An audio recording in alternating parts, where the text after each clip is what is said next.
guys, andito po ako sa siyempre sa Cavite. Nasaan ako? Wow.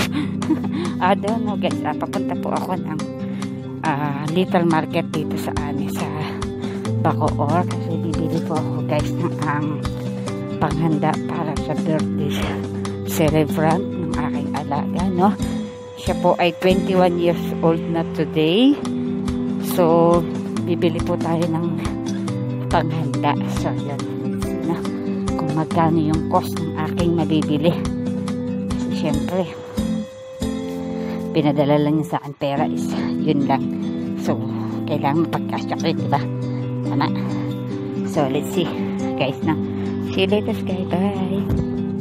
Ayan guys, no, welcome back. Naglalakad po ako.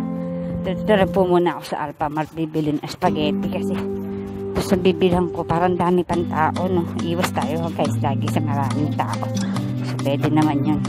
Babalik na lang ako para bumili ulit doon, ha? Sige guys, see you later, bye.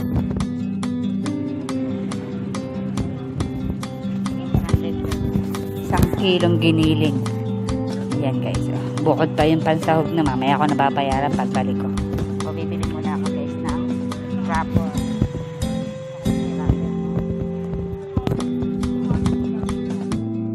Dahil pang bisita niyo. Happy birthday to you. The candle na.